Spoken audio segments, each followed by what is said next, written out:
कभी कभी ऐसा होता है, मतलब मेरे साथ तो अक्सर होता है कि आप बस एक वीडियो देख लें, यूट्यूब खोलते हैं और फिर अचानक घड़ी देखते हैं तो पता चलता है कि 2-3 घंटे बस यूं ही निकल गए। बिल्कुल, ट्यूटोरियल्स, व्लॉग्स, रिव्यूज, ऐसा लगता है जैसे समय बस एक ब्लैक होल में चला गया। हाँ, और यही है वो जिसे हमारे आज के स्रोत में उपभोक्ता मानसिकता कहा गया है। हम सिर्फ देखते रहते हैं, अंतहीन स्क्रॉल करते रहते हैं। और ये सिर्फ समय की बर्बादी नहीं है ना? ये एक मनोवैज्ञानिक चक्र है। हर नए वीडियो से हमें जानकारी का एक छोटा सा डोपामाइन हिट मिलता है, जो हमें और स्क्रॉल करने के लिए उकसाता है। लेकिन उसके अंत में अक्सर एक खालीपन सा महसूस होता है। बिल्कुल। तो आज की हमारी चर्चा का मिशन इस चक्र को तोड़ना है। हम एक ऐसे गाइड पर बात करने वाले हैं जो इस पूरी यात्रा की रूपरेखा तैयार करता है। एक निष्क्रिय दर्शक से एक सक्रिय निर्माता कैसे बने। तो आज का मुख्य सवाल यही है, एक उपभोक्ता और एक निर्माता की सोच में आखिर फर्क क्या है और कोई इस गहरी खाई को कैसे पाट सकता है। चलिए इस पर गहराई से पड़ताल करते हैं। तो चलिए शुरू करते हैं इन दो अलग अलग दृष्टिकोणों से। उपभोक्ता मानसिकता बनाम निर्माता मानसिकता, ये सिर्फ दो शब्द नहीं है ना? नहीं, बिल्कुल नहीं। ये डिजिटल दुनिया को देखने के दो बिल्कुल अलग चश्मे हैं। अच्छा। उपभोक्ता मानसिकता को अगर हम समझें तो ये मतलब स्वभाव से काफी निष्क्रिय होती है। मनोरंजन के लिए वीडियो देखना, कुछ सीखना, लेकिन उस जानकारी को कभी इस्तेमाल ना करना। ये एक अंतहीन खपत का चक्र है। आप स्क्रॉल करते रहते हैं, हमेशा सोचते हैं कि बस एक और वीडियो देख लूं, थोड़ी और जानकारी मिल जाए, फिर मैं शुरू करूंगा या करूंगी। ये सुनने में थोड़ा अजीब लगता है क्योंकि हम सोचते हैं कि हम कुछ नया सीख रहे हैं या आराम कर रहे हैं, लेकिन स्रोत कहता है कि घंटों बाद भी एक खालीपन महसूस होता है। तो क्या ये सिर्फ एक बुरी आदत है या इसके पीछे कोई गहरी साइकोलॉजिकल वजह भी है? ये बहुत अच्छा सवाल है। ये सिर्फ आदत नहीं है, ये डर से भी प्रेरित होती है। परफेक्शन का डर कि मेरा वीडियो अच्छा नहीं बना तो लोग क्या कहेंगे, इसका डर। हाँ, ये सबसे बड़ा डर है। या फिर असफलता का डर कि किसी ने देखा ही नहीं तो। इसलिए कुछ बनाने की जिम्मेदारी लेने से ज्यादा आसान लगता है दूसरों का बनाया हुआ कंटेंट देखना। और इससे जो संतुष्टि मिलती है वो बहुत टेम्पररी होती है। बिल्कुल, बहुत अल्पकालिक। आप एक दर्शक के तौर पर दूसरों के वीडियो पर लाइक और व्यूज देखते हैं, लेकिन आप खुद कुछ स्थायी नहीं बना रहे होते। तो एक तरफ है ये अल्पकालिक संतुष्टि और अंत में खालीपन, और दूसरी तरफ है निर्माता मानसिकता। स्रोत कहता है कि ये एक विरासत बनाने जैसा है। ये तो बहुत बड़ा फर्क है। बहुत बड़ा। निर्माता की सोच एकदम विपरीत है। ये सक्रिय होती है। आप ऐसी सामग्री बनाने पर ध्यान देते हैं जो या तो किसी की समस्या का समाधान करती है, किसी का मनोरंजन करती है या किसी को प्रेरित करती है। मतलब आपका ध्यान अपनी कमियों पर नहीं बल्कि दर्शकों को मिलने वाली वैल्यू पर होता है। बिल्कुल। आप सोचते मैं दूसरों की मदद कैसे कर सकता हूँ या मैं अपनी कहानी कैसे साझा कर सकती हूँ। तो इसका मतलब है कि फोकस मैं कैसा दिख रहा हूं से हटकर मैं क्या दे रहा हूं पर चला जाता है। एग्जैक्टली। और ये मानसिकता विकास उन्मुख होती है। असफलता को सीखने का एक अवसर माना जाता है। लक्ष्य रातों रात वायरल होना नहीं, बल्कि लगातार कंटेंट बनाते रहना होता है। इसका प्रभाव दीर्घकालिक होता है। आप नए कौशल सीखते हैं, एक समुदाय बनाते हैं और भविष्य में इससे आय के अवसर भी पैदा हो सकते हैं। संक्षेप में कहें तो निर्माता एक डिजिटल संपत्ति बनाते हैं, जबकि उपभोक्ता सिर्फ समय खर्च करते हैं। ये सब सुनने में तो बहुत अच्छा लगता है, लेकिन असलियत में वो अपलोड बटन दबाने से पहले ही मन में 100 तरह के डर आ जाते हैं। हाँ, और दिलचस्प बात यह है कि ये सभी डर, चाहे वो कैमरे के सामने आने का हो या ये सोचना कि मैं विशेषज्ञ नहीं हूँ, अक्सर एक ही जगह से आते हैं। लोग क्या सोचेंगे? हाँ, यानी आलोचना का डर। लेकिन आज के दौर में जहां हर कोई ट्रोल करने को तैयार बैठा है, क्या ये डर थोड़ा वाजिब नहीं है? वाजिब जरूर है, लेकिन स्रोत इसके लिए एक बहुत ही तसल्ली देने वाला नजरिया पेश करता है। सच तो यह है कि जब आप शुरुआत करते हैं तो आपके शुरुआती वीडियो पर शायद 10-15 व्यूज आएंगे। और वो भी शायद दोस्त या परिवार के लोग होंगे। हाँ, बिल्कुल। कोई भी माइक्रोस्कोप लेकर आपकी गलतियां नहीं ढूंढ रहा होता। इसलिए अपना ध्यान इस बात पर लगाएं कि आप सिर्फ एक व्यक्ति की मदद कर रहे हैं। इसे ऑडियंस ऑफ वन मानकर चलें। एक व्यक्ति का दर्शक समूह, ये एक अच्छा तरीका है दबाव कम करने का।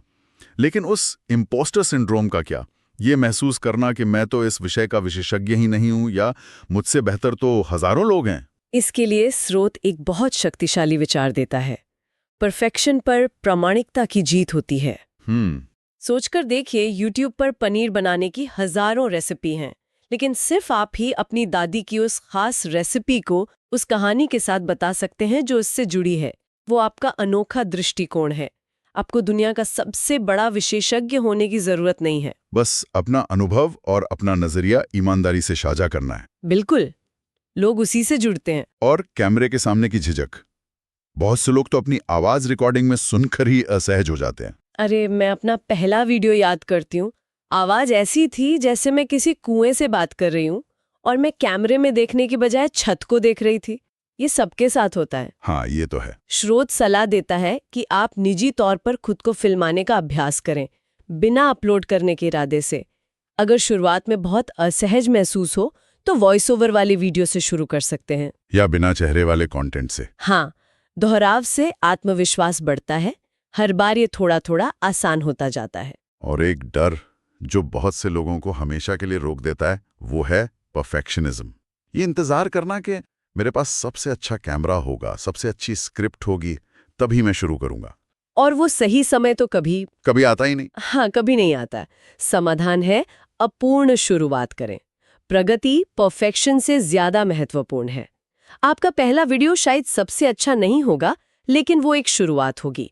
आप वहीं से सीखते और सुधारते हैं। और इन सब डरों पर काबू पाने के लिए सिर्फ हिम्मत ही नहीं, बल्कि कुछ नई आदतें बनाना भी जरूरी है ना। हाँ, जो हमारी सोच को ही जड़ से बदल देती हैं। जैसे कि स्रोत में बताया गया पहला बदलाव, खपत से पहले निर्माण करें। ये सुनने में बहुत आसान है, पर करना शायद सबसे मुश्किल है ना, क्योंकि सुबह उठते ही फोन पर दूसरों का कंटेंट देखने की आदत जो पड़ गई है। लेकिन ये सिर्फ समय बचाने के बारे में नहीं है।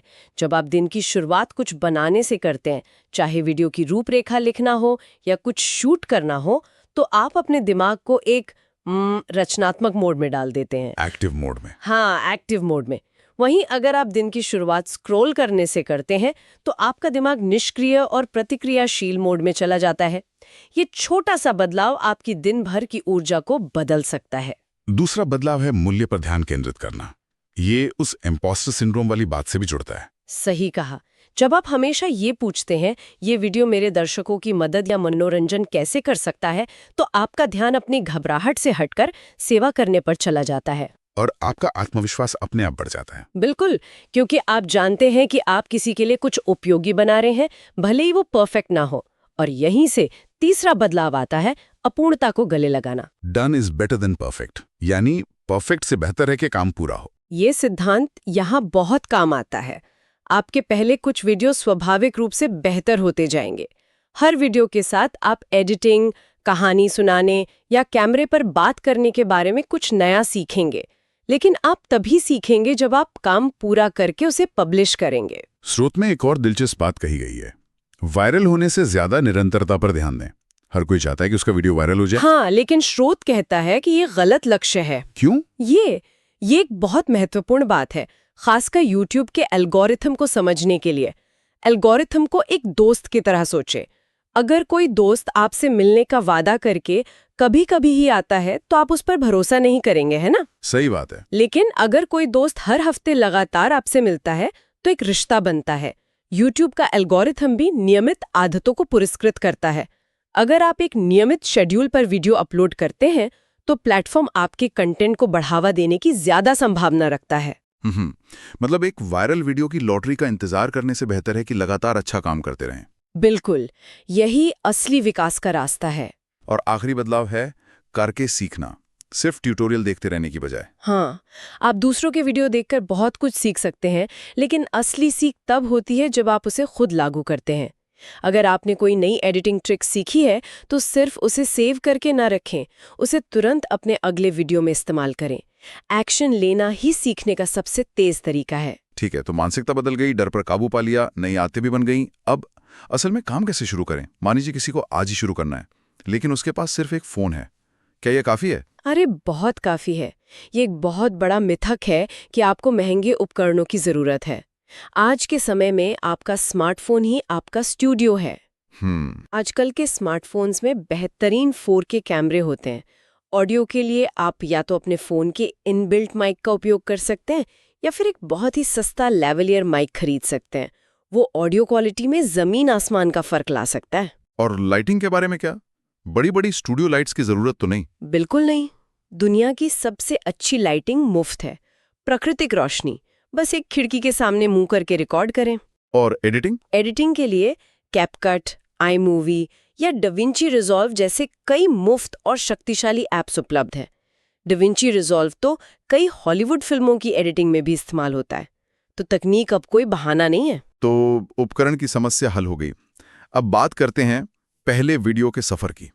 विषय चुनने से लेकर अपलोड करने तक ये प्रक्रिया कैसी दिखनी चाहिए? सबसे पहले अपना विषय यानी नीश चुनें और यहाँ सलाह दी जाती है कि आप ऐसा विषय चुनें जिसमें आपकी सच्ची रुचि हो, जिसके बारे में आप घंटों बात कर सकते हैं। जैसे कि गेमिंग हो, गार्डनिंग हो। हाँ, या किताबों की समीक्षा। जब आप अपने पसंद के विषय पर बात करते हैं तो आपकी ऊर्जा और उत्साह दर्शकों तक पहुंचता है।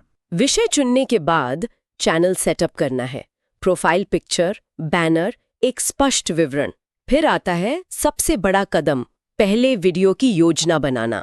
यहाँ पर स्रोत एक सरल फॉर्मूला देता है, या तो किसी एक छोटी सी समस्या का समाधान करें या एक कहानी सुनाएं।